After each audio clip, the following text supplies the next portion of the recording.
Hello, ഞാൻ ഒരുപാട് തരം തീയലുകൾ ഉണ്ടാക്കാറുണ്ട് കേട്ടോ. അതിനകത്ത് എനിക്ക് ഏറ്റവും ഇഷ്ടപ്പെട്ട തീയലാണ് ചക്കക്കുരുവിൻ്റെ തീയൽ. അതാണ് ഇന്ന് ഞാൻ നിങ്ങളെ പരിചയപ്പെടുത്തുന്നത്. ചട്ടി ചൂടാക്കി അതിനകത്ത് കുഞ്ഞുള്ളിയായിട്ട് ഇടുന്നത് മുഴുവനെ ഇടും. എന്നിട്ട് ചക്കക്കുരുവും ഒരു ഉരുളക്കിഴങ്ങ് അരിഞ്ഞതും തക്കാളിയും കൂടെ ചേർത്തിട്ട് കുറച്ച് മഞ്ഞൾപ്പൊടിയും ഉപ്പും ഇട്ടിട്ട് നന്നായിട്ട് വഴട്ടിയെടുക്കണം കേട്ടോ എണ്ണയിൽ. എന്നിട്ട് വഴണ്ട് വരുമ്പോഴത്തേക്ക് കുറച്ച് വെള്ളം ഒഴിച്ച് ഒന്ന് വേവിക്കാൻ വെക്കണം. എന്നിട്ട് അത് വേകുന്ന സമയം കൊണ്ട് നമുക്ക് തേങ്ങയൊന്ന് വറുത്തെടുക്കണം കേട്ടോ തീയലിന് വേണ്ടിയിട്ട്.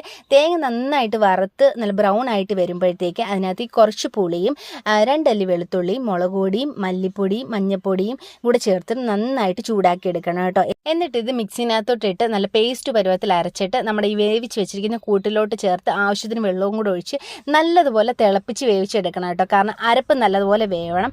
കറി നല്ല വെന്ത് വരുമ്പോഴത്തേക്ക് എണ്ണയൊക്കെ തെളിഞ്ഞ് നല്ല കുറുകി സെറ്റായിട്ട് വരും കേട്ടോ. അപ്പോഴത്തേക്ക് നമുക്ക് കുറച്ച് പച്ച വെളിച്ചെണ്ണയും കുറച്ച് കറിവേപ്പിലയും കൂടെ ഇട്ട് വാങ്ങി വെക്കാം കേട്ടോ. അപ്പോൾ എല്ലാവരും ഒന്ന് ട്രൈ ചെയ്യാൻ മറക്കല്ലേ.